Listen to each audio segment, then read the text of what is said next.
जस्तो कर्म त्यस्तै परिणाम भन्ने सिद्धान्त जीवनको हरेक क्षेत्रमा त्यत्तिकै लागू हुन्छ। यो भौतिक जीवनमा लागू हुने, आध्यात्मिक जीवनमा लागू नहुने भन्ने छैन। आध्यात्मिक जीवन पनि साधनाको जीवन हो। त्यहाँ सबै कुरा त्यत्तिकै प्राप्त भइहाल्छन् भन्ने छैन। ठिक हो, भौतिक जीवनमा एक थरी आफ्नै किसिमको सङ्घर्ष होला, आध्यात्मिक जीवनमा आफ्नै किसिमको आत्मशुद्धिको साधना। साधना बिना कुनै पनि क्षेत्रमा केही प्राप्त हुनेवाला छैन। कुनै व्यक्तिमा सर्वोत्कृष्टताप्रति भनौँ न परम सत्यप्रति चाह त्यति बेला पैदा हुन सक्छ, या त जीवनबाट कोही निराश होस् वा कोही जीवनमा प्राप्त गर्नुपर्ने अब के छ र भन्ने किसिमको स्थितिमा पुगेको होस्। थोरै मात्र त्यस्ता हुन्छन् जो ती दुवै स्थितिभन्दा भिन्न रहेर आफ्नै स्वविवेकले जीवन भनेको मात्र जन्मनु, भोग गर्नु, मोज गर्नु होइन, त्यसभन्दा भिन्नै केही छ, फरक छ र त्यो पछि होइन अहिले प्राप्त गर्नुपर्छ भने जिज्ञासापूर्वक लागेको हुन्छ, दृढतापूर्वक खोजिरहेको हुन्छ। नखोजिकन त केही पनि पाउन सकिन्न। सङ्कल्प भनेकै खोजीको सुरुवात हो। सङ्कल्प भएन शून्यको स्थितिमा छ।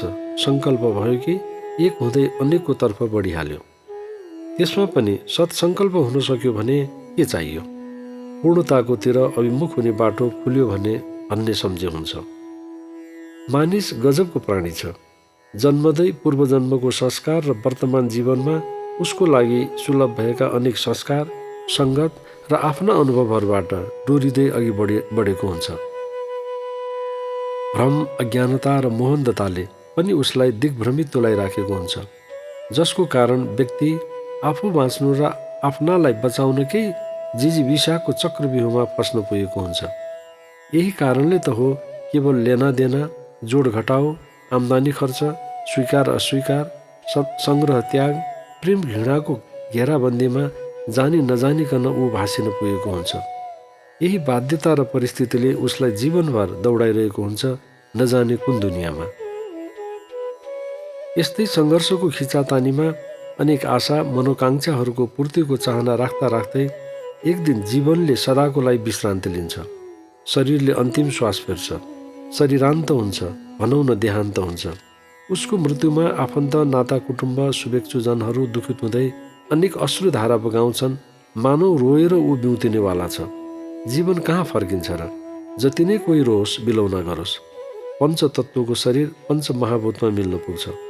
पृथ्वी, जल, तेज, आकाश, वायु बस तिनैमा मिल्न पुग्छ। मात्र कृति शेष रहने हो त्यसपछि त। कसैलाई अमर गराउने केही छ भने त्यही कृति मात्र हो। अनेक पूर्व जन्महरू तथा अनगिन्ती अनिश्चित भावी जीवन पाएर असङ्ख्य आशाहरू, अतृप्त इच्छाहरू, अनित्य सुखहरू, अनेक बोझहरू, कैयन अनुत्तरित प्रश्नहरूको जवाब नपाउँदै पनि यदि चेतनाको स्तर बढाउने इच्छाको सङ्कल्प गर्छ भने उसको मनमा बारम्बार प्रश्नहरू ठोकिन पुग्छन् कि जीवन के हो? म किन यो संसारमा पैदा भएँ? मेरो जीवनको लक्ष्य के हो? के गर्नुपर्ने हो? के गर्दैछु? आदि आदि। के मानिसको जीवन जन्म र मृत्युको अनिश्चित बिन्दुहरूको बीच चल्ने निष्फल सङ्घर्षहरूको अर्थहीन प्रभाव मात्र हो? जरुर होइन। मानिस प्राणीहरूमा बुद्धि विवेकको कारणले गर्दा उत्कृष्ट प्राणी जरुर हो, तर आफूमा निहित त्यो उत्कृष्टतालाई बुझेको छ कि छैन, यहीँनिर प्रश्न आउँछ। यहीँबाट मानिसको बाटो छुट्टिन थाल्छ आआफ्नो किसिमले। उहिले कुनै बखत पूर्वजन्म र पुनर्जन्मको कुरा विवाद र छलफलको विषय मानिन्थ्यो। अब एक किसिमले भन्ने हो भने त्यो स्थिति छैन। सबैले स्वीकारेको अवस्था छ। विज्ञानका विभिन्न खोज अनुसन्धानले पनि त्यसलाई नकार्न नसकेको अवस्था हुनुको अर्थ हो प्रकारान्तरले स्वीकार्नु।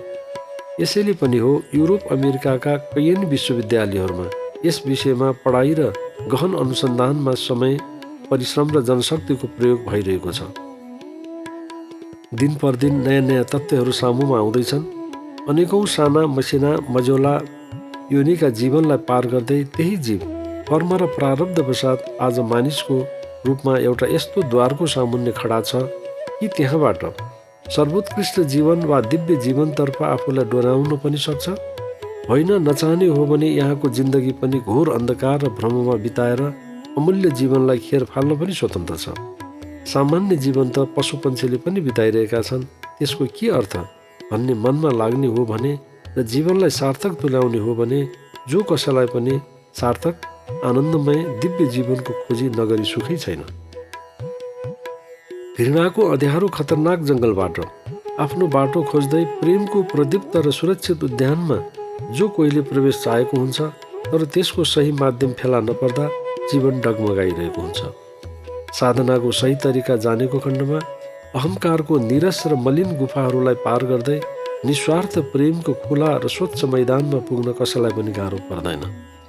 स्वार्थपूर्ण क्रूरताहरू र कामना जनित क्षुद्रताहरू तथा वासना एवं लोभको जबरजस्त पकडबाट आफूलाई मुक्त राखेर जीवनलाई गति दिने हो भने मौलिक स्वतन्त्रता, सन्तोष र आनन्दको यस्तो अनुभूतिहरूको वर्षात हुन थाल्छ कि यसको के बयान गर्ने। वास्तवमा जीवनको पूर्णताको अभिव्यक्ति भनेकै यही हो। त्यसलाई नजान्दा मानिसहरू अनेक किसिमको गोरेटो, घोडेटो र अलमलमा फस्न पुग्छन्। सर्वोत्कृष्ट जीवनकै माध्यमबाट मानिस आत्मिक शान्ति, आत्मिक समुन्नति र दिव्यताको गन्तव्यलाई पहिलाउन सक्ने बन्छ। साधनाको मार्ग निसन्देह सजिलो हुँदैन। अनेक आरोह अवरोह देखिन सक्छ, बाधा व्यवधान पहाड बनेर अघिल्तिर खडा हुन सक्छ, तर साधनाको पथमा लाग्नेहरूको अनुभव छ कि यस्तो सुरुताका हुन्छ। गौतम बुद्धले पनि मारको आक्रमण सहनु पर्यो। मार अवरोधहरूको प्रतीकात्मक रूप हो। यो जसमाथि पनि घट्न सक्छ। लगनका साथ यस पथको दृढ निश्चय बन्दै गएपछि वा भनौँ रस बस्दै गएपछि यावत अप्ठ्याराहरू किनारातिर लाग्न सुरु भइहाल्छ। गजब के छ भने यस मार्गको यात्री बनिसकेपछि त यो यात्राको समाप्ति प्रेम, सहिष्णुता, दिव्य सन्तोष, समदृष्टि, शान्ति एवं शाश्वत वसन्त ऋतुको हरियालीमा पुगेर मात्र हुन्छ। यस्तो विरलै हुन्छ कि कुनै वास्तविक आध्यात्मिक साधक आत्मानुभूतिको स्वर्णद्वारमा प्रवेश गर्ने साहसै नगरी त्यही भ्रम र सन्देहमा अलमलिएर समय बिताएको होस्।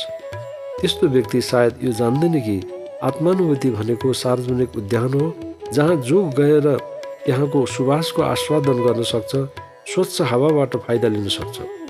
ढकमक्क फुलेका फुलहरूबाट जीवनको चेतलाई सचेत गराएर सृष्टिकर्ताको महिमालाई बुझ्न कुनै क्षण कुर्नै पर्दैन। आध्यात्मिक जीवन कुनै घना जङ्गल अथवा भनौँ कुनै निर्जन गुफामा गएर एकान्त बास बस्ने वा घर समाजबाट टाढिने कुरो हुँदै होइन। यो त जहाँ छौँ त्यही नै आफूलाई परख गर्ने विषय हो। अर्को शब्दमा भन्ने हो भने हिलोबाट कमल फक्रे जस्तो सांसारिकताको कोलाहलैमा पनि त्यसबाट किनार लागे जस्तो गरी उत्रन सक्नु पो आध्यात्मिकता हो। फेरि यो विषय कुनै निश्चित जात, वर्ण, क्षेत्रका लागि मात्रै हो कि भन्ने पनि होइन। वास्तवमा आध्यात्मिकतामा सबैको उत्तिकै हक अधिकार छ। कतिपय समाजमा यसका लागि पनि बार बन्देज लगाइदिनाले त्यसबाट धेरै कुराहरू गुमाउनु परिरहेको छ। आज पनि गुमाइरहेका छौँ। अझ सुदूर भविष्यमा के कति गुमाउनु पर्ने हो त्यसको लेखाजोखा अहिले गरिहाल्नु मनासिब नपर्ला। देखिएका खाल्डोहरूलाई सद्भाव, आत्मीयता, प्रेमको माध्यमबाट सम्याउँदै र पुर्दै जानु बुद्धिमानी हुन्छ, न कि घृणा वा भेदभावको अहङ्कारले। घर समाजबाट उतर्सिएर वा पलायन भएर हिमालयको कुनै गुफा कन्दरामा गएर रुखको फेदीमा सुखासनमा बसेर वा त्यसैको प्रचार प्रसार स्वयं आफूले विभिन्न रूपमा गरेर वा अकर्मण्यको जीवन बिताएर सर्वोत्कृष्टताको त्यो महान लक्ष्यलाई प्राप्त गर्न सकिन्न। यो त सुकर्मको मार्ग हो। कर्म गर्ने त धेरै हुन्छन्। सुकर्म गर्ने, असल जीवन बिताउने, सात्विकतालाई आत्मसात गर्ने, सेवावृत्ति जीवनलाई व्यवहारमा स्वीकार्नेहरू नै श्रद्धाका पात्र छन्, नमन लायक छन्। त्यस्ता व्यक्तिहरूलाई लाएको कपडा रङ्गाउनुको कुनै अर्थ छैन। दारी, जुङ्गा, टीका, चन्दन, दण्ड, त्रिदण्ड वा कुनै विशेष चिन्ह धारण गर्नुको पनि के अर्थ छैन। शरीरलाई दुःख दिएर सूर्यनारायणलाई हात चढाउनुको पनि मतलब छैन। काँडाको ओछ्यानमा वा आगोको लप्कामा हिँड्नुको पनि केही अर्थ छैन। जमिन मुनि तप गर्नुको पनि केही अर्थ छैन। न त्यस्ता व्यक्तिलाई व्याघ्र चर्ममा आसन जमाउनुको कुनै अर्थ हुन्छ। आध्यात्मिक जीवनमा बाह्य प्रतीकहरूको कुनै अर्थ छैन, बरु आभ्यन्तरिक शुद्धिको महत्त्व धेरै लाग्ने हुन्छ। पातमा खाने कि चाँदीको वा सुनको थालमा खाने, त्यसको के मतलब? कस्तो खानेसँग बरु केही अर्थ राख्छ। किनभने आहार अनुसार नै विहार र विचारको प्रक्षेपण जीवनमा भइरहेको हुन्छ। तर यस्तो अनुभूति गर्ने थोरै मात्र हुन्छन्। आध्यात्मिक जीवन भनेको के किन हो भनेर तर्सिनुभन्दा सचेततापूर्वकको जीवन जिउनु नै आध्यात्मिक जीवनको प्रवेश मार्ग हो भनेर बुझेमा सजिलो पर्ने हुन्छ। आध्यात्मिक जीवन भनेकै सर्वोत्कृष्ट जीवन हो, दिव्य जीवन हो, असल जीवन हो, सौन्दर्यपूर्ण जीवन हो। आजकल कतिपय मानिसहरू धर्म अध्यात्मको नाम लियो कि नाक चेपनाउन थाल्छन्। वास्तवमा यसो किन र के कारणले भइरहेको छ त्यो बुझ्नु जरुरी छ। धर्मको सही अर्थ बुझ्ने र बुझाउने काम नभएरै यसो भइरहेको छ भन्दा अत्युक्ति हुँदैन। वास्तवमा धर्म भनेको न कुनै कर्मकाण्डको नाम हो न विधि विधानको नाम। धर्म भनेको सत्य हो, इमान्दारी हो, न्याय हो, अनुशासन हो, सद्भाव हो, अहिंसा हो, परोपकार हो, सेवा हो। त्यसै गरी अध्यात्म भनेको आत्मालाई बुझ्नु हो, आत्मोन्नतिको मार्गलाई पहिल्याउने मार्गको पहिचानमा प्रवृत्त हुनु हो। यथार्थतामा भन्ने हो भने धर्म अध्यात्ममय जीवन भनेको नै सर्वोत्कृष्टतातर्फ उन्मुख हुनु हो। हिजो आज हामी धर्मान्धतालाई, विकृतिलाई, अन्धविश्वासलाई, रूढीबुढीलाई धर्म सम्झन थालेका छौँ, जसको कारण सजिलैसँग मानिसहरू त्यसप्रति नफरतको व्यवहार गर्न सुरु गरिहाल्छन्। कोही त धर्मलाई अफिमको संज्ञा दिन पनि पछि पर्दैनन्। धर्मान्धता, विकृति, अन्धविश्वास र रूढीबुढीलाई अफिम मात्रै होइन, मानव जीवनको लागि काम नलाग्ने विषय भनेर रद्दीको टोकरीमा हालिदिए पनि फरक पर्दैन। धर्मको वास्तविक अर्थलाई बुझेपछि भने धर्म बेकारको विषय नभई यो त मानिसको जीवनशैली पो रहेछ, धर्म भनेको असल कार्यको नाम रहेछ भन्नेतिर मानिस पुग्न थाल्छ। हुन पनि धर्म भनेको कुरा त्यही हो। अशिक्षा, अज्ञानताको कारण आजकल धर्मलाई तोड मरोड गरेर आफ्नो अनुकूल बनाउनेतिर केही तथाकथित व्यक्तिहरू परम्परा र संस्कृतिको नाम दिएर धर्मलाई बदनाम गराउनतिर उद्यत भएका छन्। यसबाट समयमै सचेत भएनौँ भने धर्मप्रति नै मानिसमा आजको भन्दा बढी वितृष्णा भाव बढ्न जान्छ, जसको अर्थ हुन्छ संसार बस्न लायक हुनुबाट टाढिनु। असङ्ख्य सीमाहरू, अनगिन्ती दुःख दर्द, ताडना प्रताडना, सफलता असफलताहरूको श्रृङ्खलाहरूको नाम हो सांसारिक जीवन भने फरक पर्दैन। जहाँ एकाध इन्द्रियजन्य क्षणिक आनन्दको मिथ्या मादकताले रोमाञ्च पैदा गरेको हुन्छ र त्यही जीवनको सर्वोपरि क्षण हो कि भने अधिकांशले आफ्नो जीवनको उर्वर समयलाई नष्ट तुलाइरहेका हुन्छन्। खानु, पिउनु, मोजमजा गर्नु, सङ्ग्रह गर्नु नै कतिको लागि जीवनको सर्वोच्च आनन्द भइरहेको हुन्छ। यसको विपरीत जीवनलाई राम्ररी बुझेर यसको गन्तव्यको पहिचान गरी आफू पनि बाँच, अरूलाई पनि बाँच्न देऊको सिद्धान्तमा रहेर मर्यादित, अर्थपूर्ण, असल जीवन बाँच्न प्रवृत्त हुनुको नाम हो सर्वोत्कृष्ट जीवन। आफू असल बनेर अरूलाई पनि त्यही मार्गको आस्वादन सुखकरी छ भने व्यवहारबाट चरितार्थ गर्नु यथार्थतामा सर्वोत्कृष्टताको सौन्दर्य हो। सेवामय जीवनद्वारा हरेक सेवालाई ईश्वर सेवा सम्झेर कर्म क्षेत्रमा जुट्दा प्राप्त हुने अलौकिक आनन्द नै ईश्वर पूजा बनेर जुन व्यक्ति न पुग्छ त्यसले नै यो बाटोमा यसका पथिकहरूलाई आकर्षित तुलाइरहेको हुन्छ।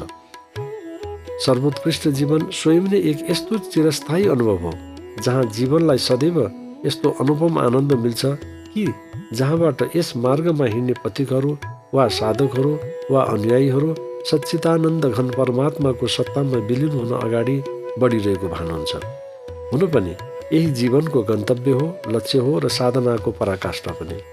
देश, काल, परिस्थिति एवं कार्यकारणको सीमाभन्दा पर रोग, शोक, भय, मृत्युबाट मुक्त, आशा आकाङ्क्षाभन्दा माथि उठेर त्यस्तो साधक वा पथिक परिपूर्णानन्दमा मग्न भएर सांसारिक वस्तुहरूबाट नपाइने दिव्य आनन्दलाई प्राप्त गर्न सफल हुन्छ।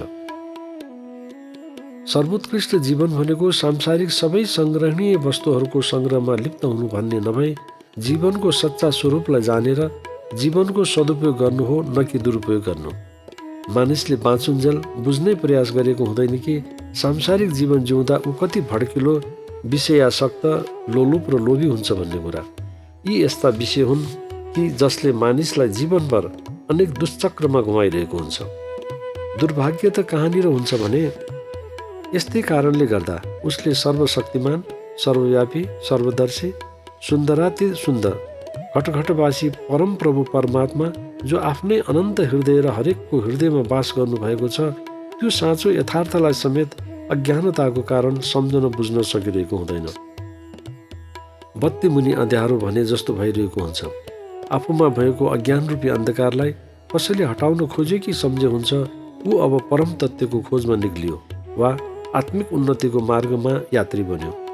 यही यात्राबाट सम्भव छ आत्मदर्शन, ईश्वरानुभूति, भगवत दर्शन। ढोङबाट केही प्राप्त हुँदैन सिवाय अहङ्कार। आत्मिक यात्रामा निक्लेका वास्तविक ज्ञानी, ध्यानी, योगी, भक्त र साधकहरूले नै सर्वोत्कृष्ट जीवनको आनन्द र दिव्यतालाई प्राप्त गर्न समर्थ हुन्छन्। अमृतमय आत्मज्ञानको उज्यालोमा उनीहरूले सत्यम शिवम सुन्दरमलाई आत्मसात गर्न पुग्छन्। सर्वोत्कृष्ट जीवन वास्तवमा जीवनको एक यस्तो निर्माण प्रक्रिया हो जसद्वारा बाहिरी र सतै भ्रान्तिहरूलाई समूल नष्ट तुल्याउन मद्दत गर्छ। यसैबाट तिनले जीवनको त्यो परम सत्य जसबाट आनन्दको धारा वर्षिन थाल्छ त्यसलाई पाउन सफल हुन्छन्। सर्वोत्कृष्ट जीवन जिउने मानिसले नै यथार्थतामा भन्ने हो भने जीवनलाई, जगतलाई र ईश्वरलाई भलीभाँति बुझेको हुन्छ। यसैको अर्को नाम हो दिव्यता, पूर्णता र सर्वोत्कृष्टता।